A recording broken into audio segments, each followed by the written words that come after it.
Captive State is the newest movie you've never heard of, and that's entirely for the best. I only learned of its existence about 20 minutes before actually seeing it in theaters, and even then, all I knew was that it starred John Goodman, who I do enjoy, and that it takes place in Chicago after all of humanity has surrendered to alien authority. Now, I'm gonna read you the official synopsis because I cannot muster the strength to try and piece together this broken puzzle of a movie myself, so here it is. After 10 years of extraterrestrial occupation, residents of Chicago must decide whether to continue to live under alien rule or support the resistance. When young Gabriel Drummond joins the insurgency, he soon finds himself under careful scrutiny from a shadowy figure, aka John Goodman, who's trying to crush the rebellion and its plans for freedom. Chicago is my home city, so I felt compelled to see this film, if only just to witness aliens running around and fighting in familiar locations. Of course, this is the same mindset that got me stuck watching the third Transformers movie in theaters, which, as we all know, was...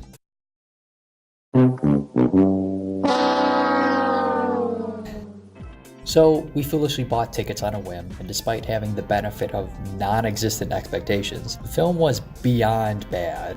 There wasn't a single redeeming aspect about it, and I realize that's a bit hyperbolic. But Captive State is easily the worst movie I've seen in theaters in recent years, barring Alpha, that movie about the first dog. My folks dragged me to see it back in August, but at least that had the decency of being terrible in a truly entertaining way.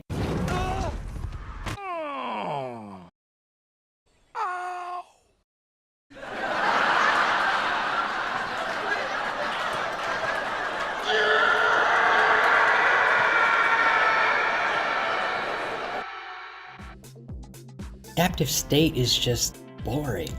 An adjective that shouldn't apply when aliens are involved. Don't get me wrong, there's action to be found here, but it's being done by and to characters you don't know, don't care about, and for reasons that are never quite clear. When my brother and I finally stumbled out of the theater in a dazed stupor, we had far too many questions and nearly no answers. The biggest question just being, why? Why does this movie exist?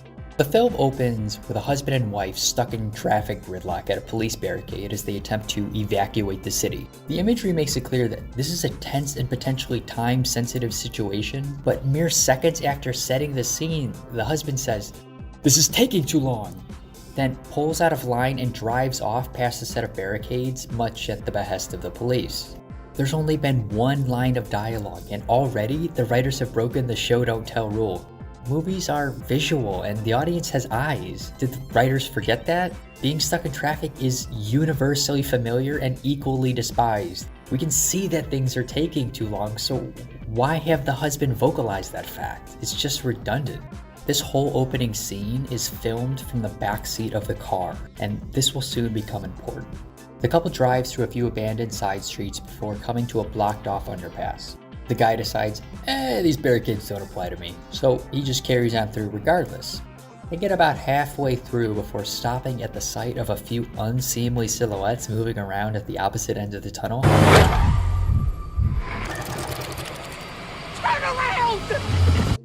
But before they even get a chance, a small, nearly invisible needle or something shoots through the windshield, leaving a tiny hole just above the steering wheel. 4 seconds later, the windshield shatters, and the husband and wife just explode, gone into a mist of blood. And it's only then that the camera angle changes to reveal that 2 kids have been sitting in the backseat this whole time. If memory serves, up until that point, the kids never made a sound and neither of the parents made any sort of reference to the fact that they were even in the car. He steps on the clutch and the toilet goes flush. Hail to the— Shut up! You would think that there would have been at least a moment where the youngest son is like, "Hey, what's going on? Are we okay? Where are we going?" "It's okay, honey. Things are going to be okay." Even though they're probably not. But no, none of this happens. Even in the face of approaching aliens, they never address the kids. They didn't tell them to get down in their seats or anything. It's all just very strange because you would think that cluing the audience to the fact that the kids who were in the car would raise the stakes for when they first come across the alien.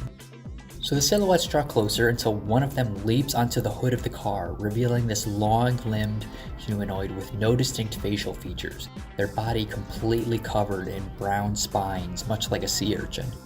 I don't hate the design, I actually kind of like it. The way their spines go from flat to flaring out is genuinely intimidating. The alien stares at the two terrified sons, and the older brother stares dumbly back with these big-ass headphones. I wonder what he was listening to at the time. Oh no. Uh-oh. Okay. You know what? This actually makes it all the more unusual that the alien just leaves them alone for some inexplicable reason. If anything, you would think that this would have been justification to kill, but that's beside the point.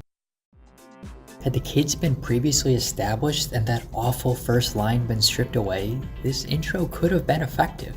As I was watching, I was reminded of The Last of Us, a favorite game of mine, which follows a similar introductory path. But The Last of Us succeeds because it lays a foundation.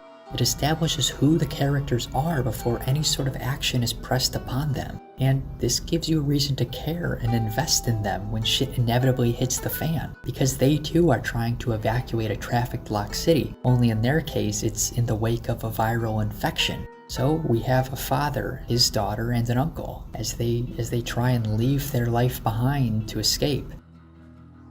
When they reach the highway and you see this long, trailing, and seemingly never-ending line of traffic, horns are honking, lights are flashing, the tension's palpable. The driver ahead of them steps out of his car and starts berating the driver in front of him, and it's at this point that we encounter our first infected person as this man runs out of the shrubbery and just starts mauling this driver. And when they're done, they turn their attention to our characters, and it runs over, beating on the glass of the car. It's a frightening scene, and it succeeds where captive state fails.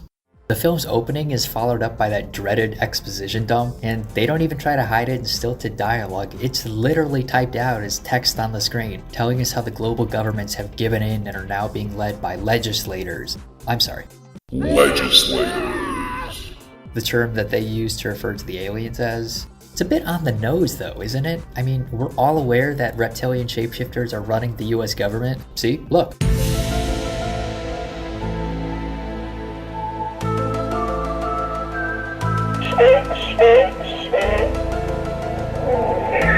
Told you. There's your proof right there. And then capping off the exposition is this Cheeto cheeseball line, light a match, ignite a war, which becomes the mantra of the human insurgency and the movie as a whole. Fast forward 10 years and we're now following Gabriel, the youngest of the backseat brothers. When he and Jesse Pinkman's understudy stumble across a large propaganda poster of the now dead insurgent leader, Jesse, who I'm just gonna call Jesse because I have absolutely no idea what his goddamn name is, he says to Gabe, "Your brother's a legend, bro." Wait, so the guy listening to Nickelback became the leader of a terrorist cell? Huh.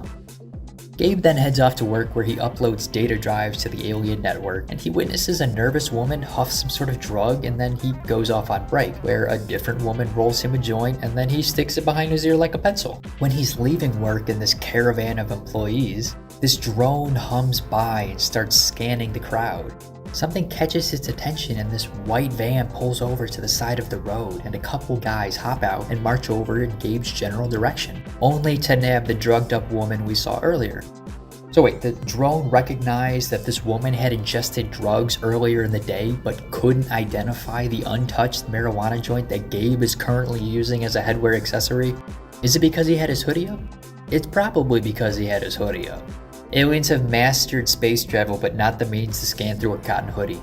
Gabe then meets Jesse at this secret hideout they have along the docks of Lake Michigan, where they've been repairing this boat in the hopes of sailing across and into the lawless territory of Pure Michigan. At least I think that was the plan, it's not quite clear. He looks out over the lake and sees this alien craft, which is shaped sort of like a wasp nest made out of mud, and it lifts off across Lake Michigan and into the sky.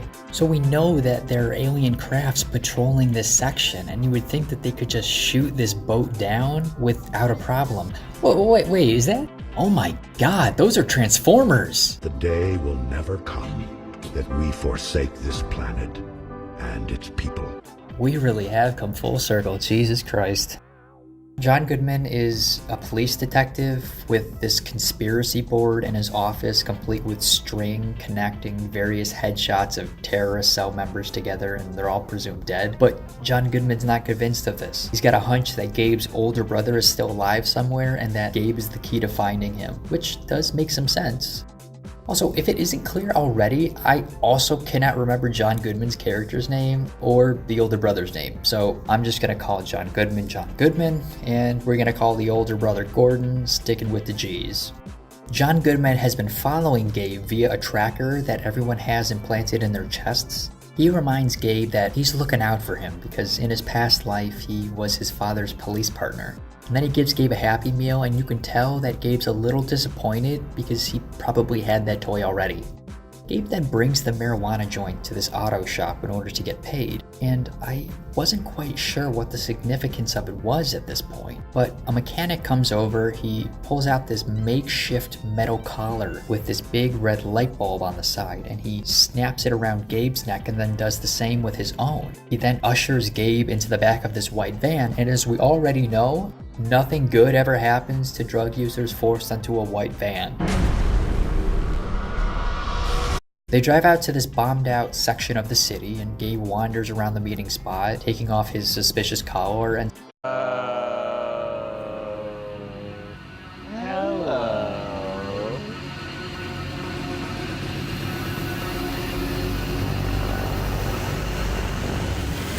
surprise, surprise, his older brother Gordon is still alive, but a little worse for wear.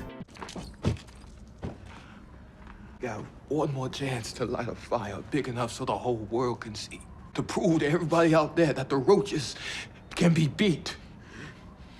Light a match. Ignite a war. Gordon unwraps the joint, and inscribed on the paper is a date and time for one last super terrorist attack against the Legislators. They hear a commotion outside, and only then does Gordon notice that Gabe isn't wearing that giant collar with a flashing red light, which was supposed to block the tracker signal. I don't know how he missed that. That seems like severe oversight. Now Gordon's got to go back on the run, and Gabe has to return to town.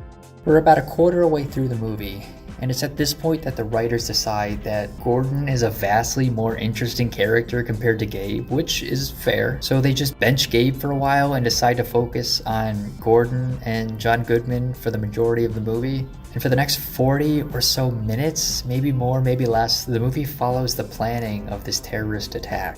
Apparently, for the anniversary of the aliens' arrival on Earth, there's going to be a big celebration at Soldier Field Stadium where the Bears play football, and a legislator is believed to possibly make a rare appearance.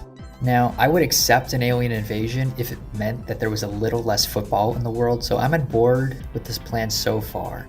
But my brother raised an interesting point. Why set up a terrorist attack where you're not certain whether a legislator is going to be there or not? That seems like you're leaving an awful lot to chance. The writers then pencil in that comically convoluted system of communication you sometimes see in spy movies in order to alert the remaining terrorist cell members of the coming attack. This is probably going to be out of order, but there was just so many moving pieces to keep track of, so I'll do my best to streamline this, but I doubt that's possible. Some guy ties the marijuana message to a carrier pigeon's foot. The pigeon flies away, and the message is delivered to a journalist who has a secret message then hidden in a smoke detector advertisement placed in the next day's newspaper. These newspapers are dropped off on a sidewalk. Some kid runs over, brings one of the newspapers to this Russian guy in a wheelchair, who hacks into something and locates the target, aka the mayor's assistant. He's supposed to be the bomb carrier, but it's not initially clear if he's working as a double agent of sorts. And he revealed himself to be a double agent, at which point Dwight felt comfortable revealing that he also was a double agent, and then Michael announced to everybody that, get this, he was a double agent. Or will unknowingly have the bomb planted on his person. This same kid then runs out to a payphone, calls some other guy, gives him a secret word. This new guy puts his dog on a leash and leaves his apartment without saying goodbye to his family. He ties his dog to a post in a field outside that same auto shop as before. The dog starts barking at absolutely nothing, and a woman working on a car hears the dog and is like, "Oh my god, it's time!" She gets in the car and drives off. Now the woman, the dog walker, and I think the pigeon guy are at a doctor's office trying to get their tracking chips illegally removed. Pigeon guy dies in the process. The other two are fine. Cut away, now there's a former priest digging up golden loot from the catacombs of a church. He and Gordon bring this shiny shit to a lady with 9 children and she pulls a bomb out of her toilet. I'm not joking, and that's not even the most absurd thing about the bomb. Just listen to this. The MacGuffin bomb is made of a transparent gelatin-like material that can stick to anything, turn invisible, and is untraceable. That's a good bomb, and all very convenient. All of the insurgents then meet up at a drag bar, and one of the drag queens reveals that he too is an experienced insurgent, so I guess he's in for the ride as well. Blah blah blah blah blah, they get to the stadium, they slap the MacGuffin onto the back of the mayor's assistant. He walks down some long corridor beneath the stadium to meet the legislator. And just as the alien's silhouette becomes visible like a mile off in the distance, the bomb goes off. You see flames for a second, and then the next scene is just people running out of the stadium. There's no visual payoff whatsoever. You don't see the explosion or even smoke rising from the stadium. Nothing. You could blink and miss it. And why does the bomb go off so far away from the legislator? Is it because they couldn't afford to actually show another CGI alien? There's only like 3 brief scenes where the aliens actually show up in their true form. They're so infrequently used that they might as well be listed as special guests in the credits. The priest gets shot by some police, the dog walker leaves the others behind. Gordon, the mechanic woman, and the drag queen kill a sea urchin alien with a fire extinguisher. But wait, where did they get a fire extinguisher? And why? Whatever. The 3 try to escape on buses, but alien hunters are called in via asteroids to stop them. They're just aliens in goofy generic power armor stomping around with lasers. The mechanic woman gets exploded, the drag queen takes a cyanide pill, and before Gordon can do the same, John Goodman shoots him in the hand, takes him back to the police station so that he could be tortured. When every other remaining insurgent learns of this, they just kill themselves. For instance, the Russian guy in the wheelchair throws himself down 12 flights of stairs. I didn't need to tell you that, but I did anyway. Thinking back, Gordon is the son of John Goodman's former partner. Your dad was my partner. I have a responsibility to that. And instead of showing him mercy by letting him take the cyanide pill, or hell, even simply shooting to kill, he captures Gordon. And not too long after, we see Gordon being ushered onto an alien spaceship with a bunch of other prisoners, and then shipped off planet to presumably face interstellar torture to the extreme. And the clip they use of the ship taking off is the same one as before. They just reused the clip. Did they think we wouldn't notice? I noticed. My brother noticed. This movie had a budget of $25 million, just $5 million less than District 9. So where did all the money go? District 9 had prawns everywhere. It had the mothership, the smaller ships, even those cool mech suits. This point is made so much worse by the ending reveal that John Goodman is in fact a Goodman. He's been on the side of the insurgents this whole time, operating in the shadows without them even knowing it, despite his actions resulting in their deaths. He even says to Gabe near the end of the film, "What if the plan had been to fail this whole time?" But why? Why not orchestrate a plan that leads to success without needing so much loss of life? Especially if, look, there's a scene where the police commissioner must travel down to the alien hive located in the caverns beneath Chicago.